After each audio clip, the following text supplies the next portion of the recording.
Working with chapter 12 here. Now, with chapter 12, one of the things is that speed, agility, and quickness really is its own separate entity. So, in terms of this block of information that's going to work with the template for the OPT model, you have your balance, you have your core, you have your plyometrics, and then you have your own separate entity of SAQ or speed, agility, and quickness. And some of the things to think about when it comes to this information is there's sometimes some carryover that can be done between plyometrics and how it works with speed, agility, and quickness, but it really truly is its own separate entity because you're working with different things like changing of directions, acceleration, deceleration, maximal speed, so how fast you can go, and then an ability to react to things like quickness. So uh, versus plyometrics, which is very explosive, power based, that doesn't mean there's no speed or agility or quickness involved in it. It just means that, like I said, it's its own separate entity. So you have to really take that in stride and kind of understand that we want to separate those out specifically just because of the movements that are going to be part of that modality. Okay. So let's keep rolling here and let's go right through it. So, obviously SAQ, it's definitely more athletic based.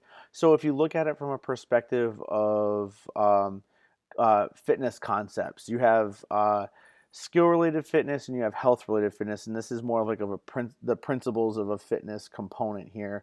Skill related fitness is definitely more geared toward the athlete or even if it's just an amateur exerciser that can still use these, but it's going to be geared towards someone who is definitely more able to do. You may not be doing a lot of these SAQ drills with a lot of general population people, but doesn't mean you can't. It just means that you're looking at general information. Okay. Um, how you can add these in though is really it's not difficult to do for someone who is a regular exerciser, and really what it's going to do is like it says here, it's going to add in some intensity and complexity. It's going to challenge the body a little bit more than just a generic workout. Okay, it's going to change your cardiorespiratory demands. It's going to place a little bit more emphasis on the heart being taxed a little bit more, the lungs to work a little bit deeper, because you're going to, the effort that you have to put in for some of these things can be more challenging than, 4x10 on a bicep curl machine. Just kind of throw some random stuff out there. And then, it takes you from this monotonous routine and makes it more exciting. And I think sometimes when we hear the word exercise routine, I really feel that people kind of get into that routine, and that's where the staleness and all of the negative, well, I don't seem like I'm getting any better at what I'm doing. So our routine is a routine. We're going to go every day, or 4 to 6, 7 days a week, depending upon what you're doing on those high and low intensity days. But it shouldn't be a routine like that. So this is providing you a little bit more of that excitement that you're looking for. All right. Also, as I said before, there's this acceleration, this deceleration component. There's a stabilization component, because even something as simple as, and I've said this in other videos before, but even walking downstairs, you have to be able to accelerate and decelerate the body to be able to move up and down, but you also have to be stable in that movement, because any sort of change in stability will accelerate or decelerate inappropriately, causing bad movements, and then ultimately what you end up with is falling down the stairs. So, but in this sense, we're talking about accelerating, decelerating, dynamically stabilizing the body, because what we're trying to do is we're trying to propel ourselves in a multi-planar or multiple planes motion that will help us to be able to just move better in general. Or if you're an athlete, it's going to help you be able to function on the field, on the court, on the diamond, on the ice, wherever it may be. All right. So when we talk about the first component of SAQ, we're talking about speed. All right. What are we really trying to do? Move the body as fast as we can in an intended direction that is meant for whatever it is that we're doing in that moment. Okay. Well, how do we determine speed? Is two different aspects here. You have your stride rate and your stride length. Now, both of those can be altered to give you optimal speed.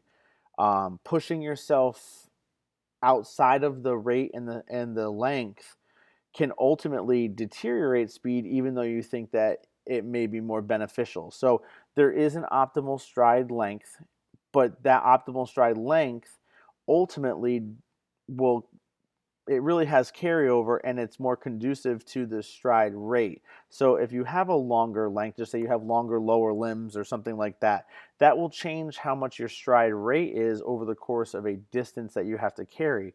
But overdoing the rate will affect the length, which will affect how much energy that you really burn in any energy system that you're looking within. So you have to be very careful not to overplan or overemphasize. We want to be able to naturally have a natural stride length, and we also want to be able to have a natural stride rate, unless, of course, there's a reason why you're changing it for a particular exercise. But if you're a person who, if you're an individual professional who's working with someone who is a, a Division One college, cross country runner, we really don't want to mess with their rate and their length too much, because ultimately it'll take them from being a scholarship athlete to, someone who's watching from the side as people who they were technically better than are, doing their job. So be very, very cautious of that. So we didn't really explain it. I was kind of just going into it, but stride rate is the amount of strides that are taken during a specific time frame, a specific distance. So if you're going to run a 400-meter distance, okay, that one lap around a generic high school track, okay, that's 400 meters. So 4 laps is 1 mile. When you're doing that run, we can determine whether, what your rate is. We can actually physically see, if we watch you on the track, we can show you how many strides you took over the course of that 400 meters. Now, if we say, as the professional, if you're looking at it and you're saying, okay, well, I feel like your XYZ with your rate, then you can give them pointers to what they can try to do to be able to help them. Well, that's ultimately going to change their stride length, which is the distance that's covered within one stride. Okay, so you're basically taking and moving through a rate change, which affects your length change. All right, so that's how that can work. So again, stride rate meaning the number of strides in a given amount of a specific, like it says, time or distance, and then the stride length is how much is covered during that one stride, how much distance. So, and one does have bearing on the other. All right. So what we need to realize here is that when you have sprinting, okay, so we're working, here we're talking about with running, and running is an aspect of sprinting is it's a very fast run. So what we're looking to do is be able to generate maximal amount of muscle contraction, neuromuscular contraction, and you want to be able to do that so that you can hit top speed, maximum velocity. All right. And what you're trying to also do, if it's speed, you're trying to hit max velocity, but also do it in the fastest amount of time possible. So if you look at the NFL Combine, they're running a 40-yard dash and they're sprinting as hard as they can. And you got, guys that are running in the very low 4-second bracket. Okay. You're looking at it from that perspective. Yeah, they're hitting maximum velocity in the shortest amount of time possible. Okay. Um, you know, Go back to 2016 and Usain Bolt. We're looking at what he's done. He's going 100 meters in the shortest amount of time possible, and he's in the 9-second bracket. So again, there's a lot of things that come from that. So what are we looking at? We're looking at triple flexion. Now, when we talk about triple flexion, we're talking about basically the opposite of what a squat would be, because a squat is technically triple extension. A sprint is triple flexion. Dorsiflexion, so that's bringing your toes up toward your shins. Knee flexion, which is the knee moving in a forward direction, upward. And then hip flexion, excuse me, I went too far ahead. Knee flexion is when the heel is going to move back and want to try to kick your butt. I'm sorry about that. And then hip flexion is where the knee wants to move up and the hip wants to move up with it. Okay, and that's front side mechanics. all at the same time. We want to make sure we have neutral lumbar spine. So we don't want a curvature in our back. We don't want to be rounded forward, all right, meaning that the lumbar spine is laying a little bit forward. No, we don't want to have that. We want to be in a neutral spine and be able to just stay in that upright posture. Okay.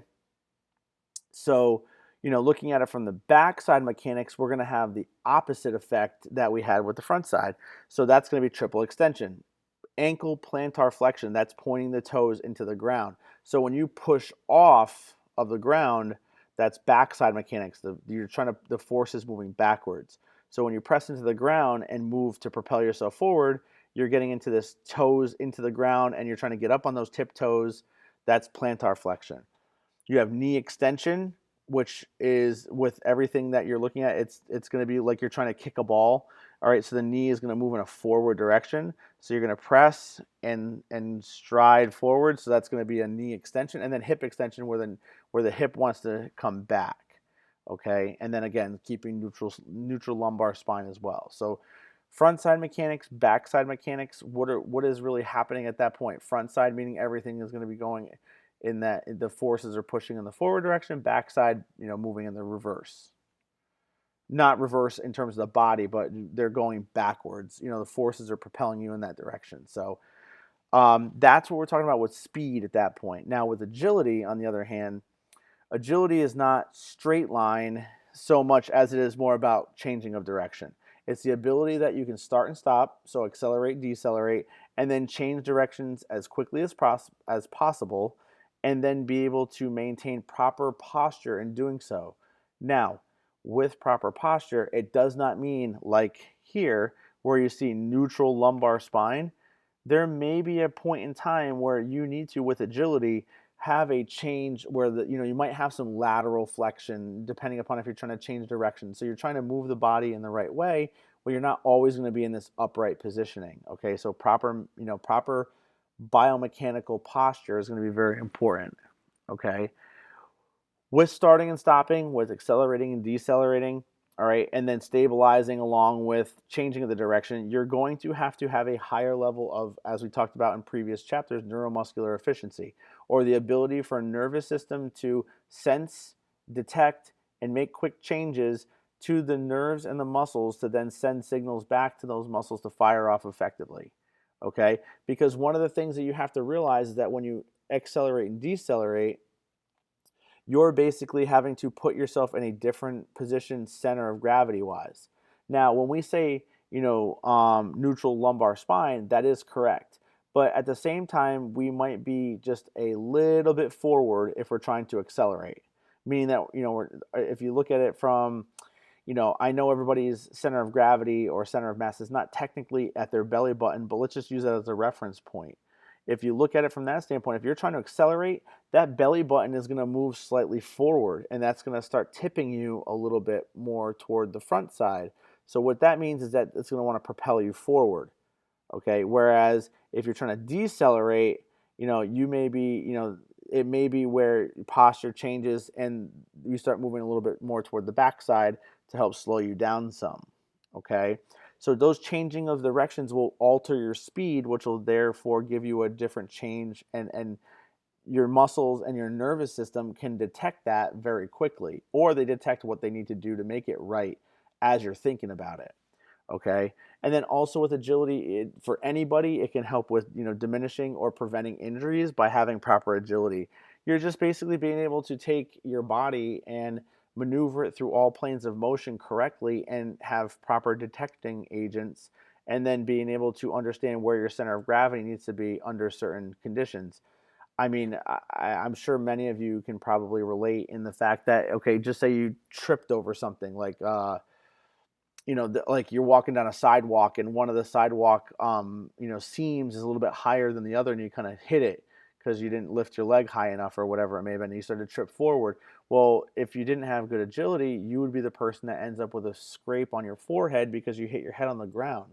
Whereas if you have proper agility, or adequate agility for most people, you can catch yourself and kind of get yourself back up into that upright position because you're accelerating and decelerating certain things certain systems, certain areas, upper or lower body, to be able to get you to kind of get back to normal positioning. Okay, when your buddy says nice save, or because you didn't fall over, then there you go. Same thing with like even if something is like a person like a waitress or a waiter. They're moving around and they're twirling around with those trays in their hand, and someone bangs into them, but they manage to, number one, not fall over, and number two, they're able to make sure that none of those drinks that were on that tray fell over as well. That's agility. That's amazing agility to be able to function in that manner. Okay, plus and then you have equipment on top of it. So um, those types of things can happen because you're looking at, like I said, all planes of motion. All right, and then because of agility, what we're looking at is you can have improvements in what we call structural integrity of connective tissues, which means that you can help build up, connective tissue. Talking about ligaments, tendons, cartilage. Okay, articular cartilage. All right, so all those things are necessary, and they need proper integrity to be able to take on demands that are placed under certain components of time that you have to deal with. Okay.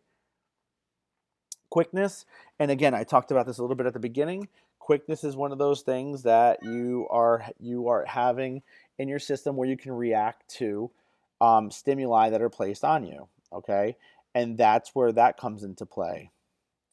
All right. One of the things too about that, again, like agility, it's going to be in all planes of motion, from many different body positions, and then, like it says there, during functional activities as well.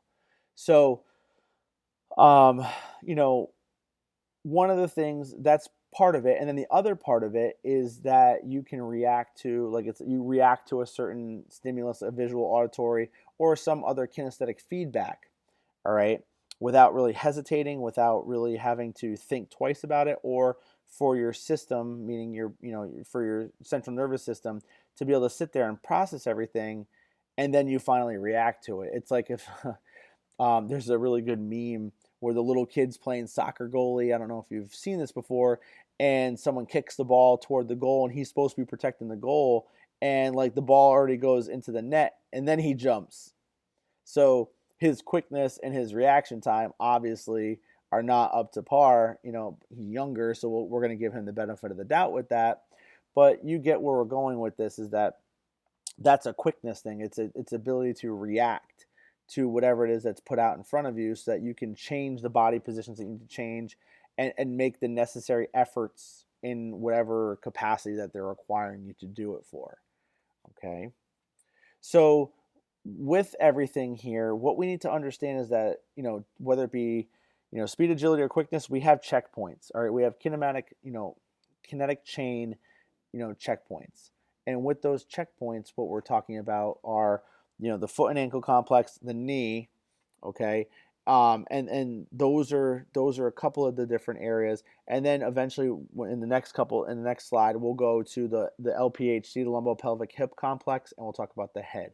So just like you're talking about with the overhead squat, we're talking about everything here that is, we're looking at those same checkpoints. Okay, so if you were to have a little stick figure, we can put dots on those little areas. So with the, and you can see here, what are we looking for? Foot and ankle complex. You're looking for, everything being able to be pointed straight ahead. Okay. There's dorsiflexion when you hit the ground. Okay. And then, as it says there's excessive flattening or external rotation of the foot, will create abnormal stress throughout the rest of the connect chain and decrease overall performance. So those are areas that we're looking for. Excess flattening, meaning that basically your arches are flattening, and external rotation, meaning that you're starting to see the toes pointing outward. Okay, that's not a proper alignment. So we have to think about that and look at that as checkpoint. Okay, well, we don't need that. Okay.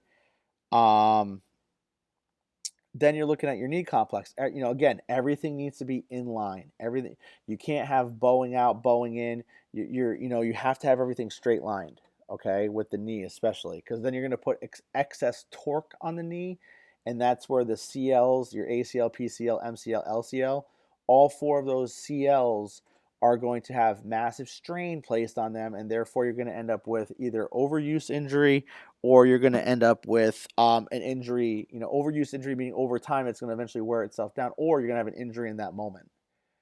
Okay. They say here excessive adduction, so meaning that the knees are starting to bow in, and then internal rotation, meaning that you're going to start seeing the femur and you're starting to have the femur and the tibia starting to rotate inward. That's not a good sign of proper knee functioning. Your hips, so your lumbo-pelvic hip complex, again is during, and this is what I was saying before, during acceleration you can have that slight forward lean, but as you start hitting max velocity, you're gonna start seeing that you're gonna be more neutral, not so much leaning forward, but a little bit more upright than you would be leaning forward. But like it says here, you're not gonna have massive amounts of extension or flexion, so you're not gonna be one way or the other. All right. And like I said, unless you have to reach for an object. So if you're, just say you're a person who's in a relay race and the baton's being passed, well, you're going to start leaning, or you're going to lean forward if you're trying to lean for the finish line in a close race, things like that. Okay. And then lastly, with the head should basically align with the lumbopelvic hip complex and the legs. So, your head is not going to be forward, it's not going to be excessively far back. We have to be able to be in line. That'll also keep the spine in line as well. All right, so there shouldn't be any compensations in one way or the other. And then, like it says there, unless we shouldn't have any compensations because unless you're trying to track an object. So again, like a baton, like a ball, a puck, things like that you're looking for. All right. So, and anytime your head moves, you're basically going to have a change in posture, which is not going to be good for any part of that movement, and that's going to decrease performance that we don't want to have happen. Okay. So, we've hit those checkpoints, but now it's like, okay, well, what do we need to figure out when it comes to, adult versus youth? Well, with youth, okay, we need to understand that, there's nothing wrong with doing speed, agility, and quickness stuff. Okay.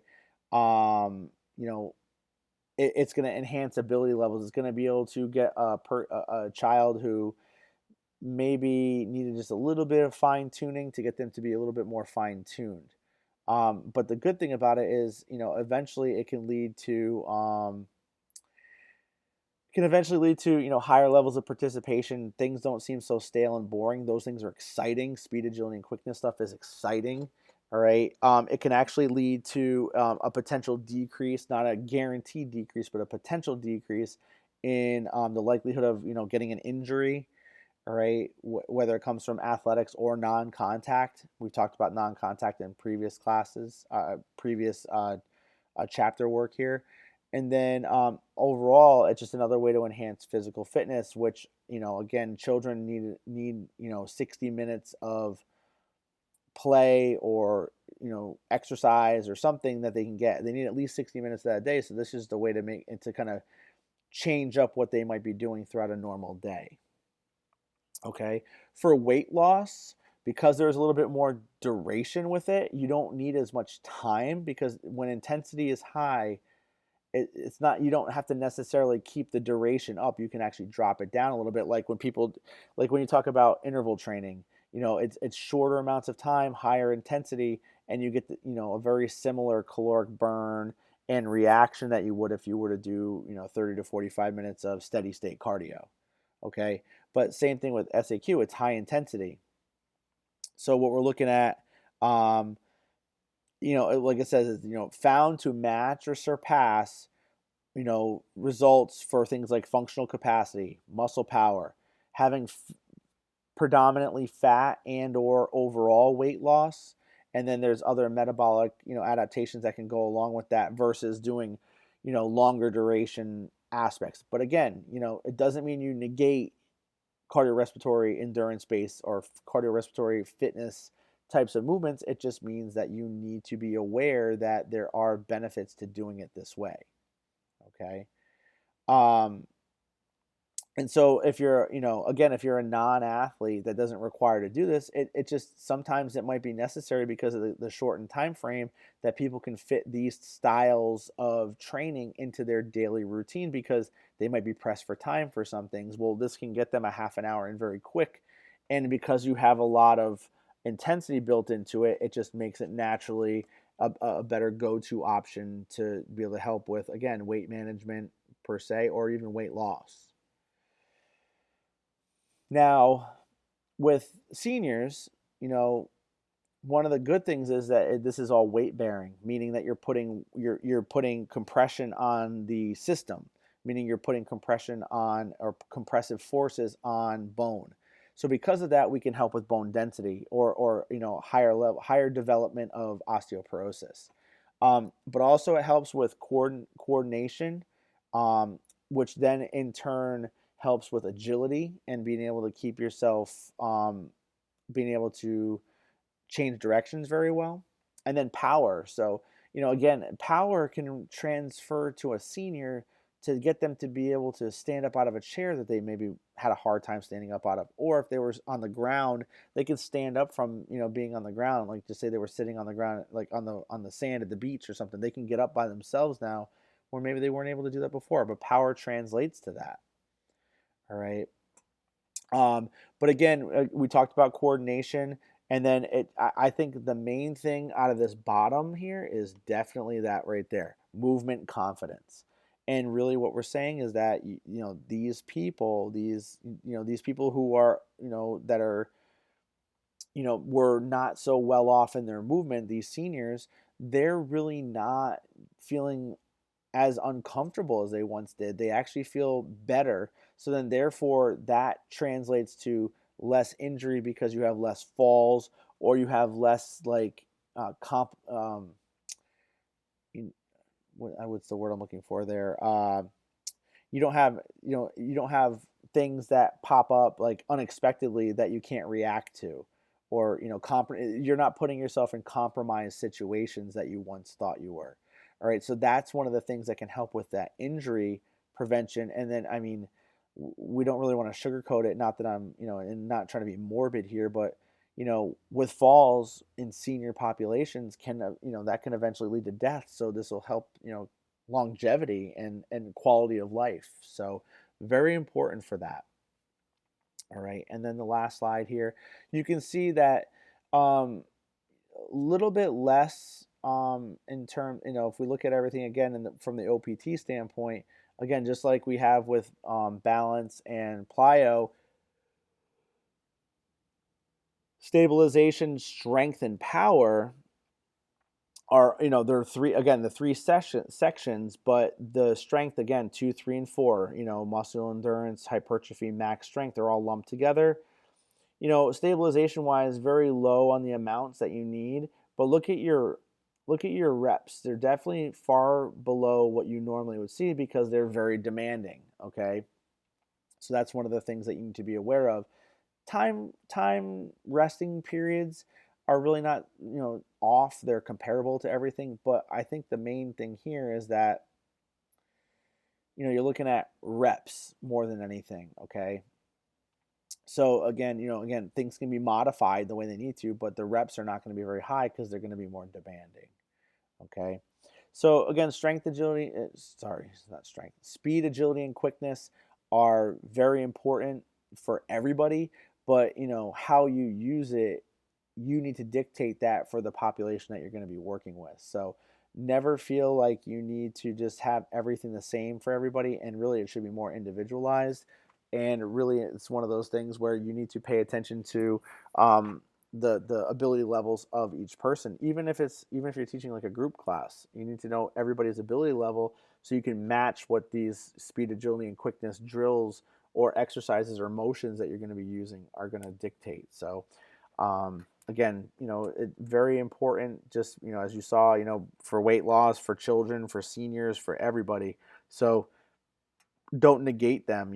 Definitely keep them inside of a program. Again, where you place them is up to you, but it's definitely worth keeping in an exercise program because it's only going to help and be more beneficial than it would be if it was, if it was left out. So again, this is chapter 12.